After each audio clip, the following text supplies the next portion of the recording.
مسلمانانی بەڕێز و خۆشەویست، پێویستە لەسەر هەمومان بە کچ و کوڕەوە، بە ژن و بە پیاوەوە فەرمانی خوای پەروەردگار جێبەجێکەین. خوای پەروەردگار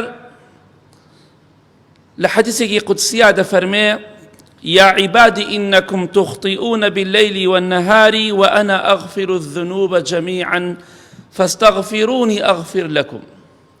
أي عبد كانم، أي بند كانم، إيو بشو بروش گناه تاوان دكن،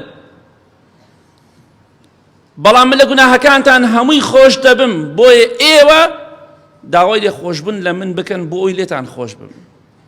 ئێمە بە شەو بە ڕۆژ زۆربەی کاتەکانمان خەریکی گوناه و تاوانین، بۆی گوناه و تاوانەکانمان بسڕێتەوە، خوا لێمان خۆش بێ، پێویستە تۆبە بکەین، بگەڕێنەوە بۆ لای خوای گەورە.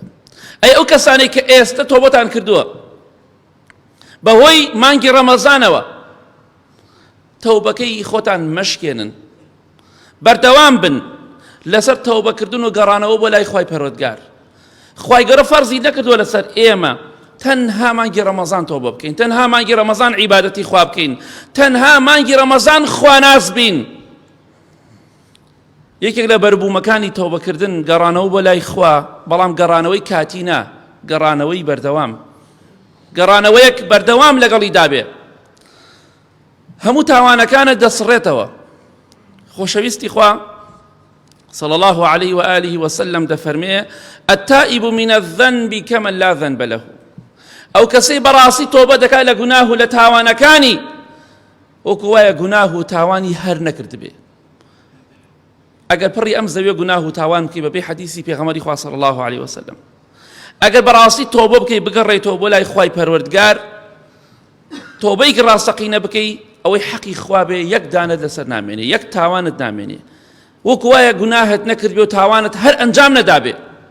جا ئەو کەسەی بەڕاستی تۆبە بکات گوناهەکانی پێشووی کۆتایی پێدێت. بۆیە خوای گەورە دەفەرمێ: لا تقنطوا من رحمة الله إن الله يغفر الذنوب جميعا. ئەو کەسانی گوناه و تاوانتان زۆر کردووە، سەرپێچی فەرمانی خواتان زۆر کردووە، سەرکەشیتان زۆر کردووە، بگەڕێنەوە بۆ لای خوا و لە ڕەحمی خوا بێ ئومێد مەبن، چونکە خوای گەورە لە هەموو گوناه و تاوانەکانتان خۆشە بێت.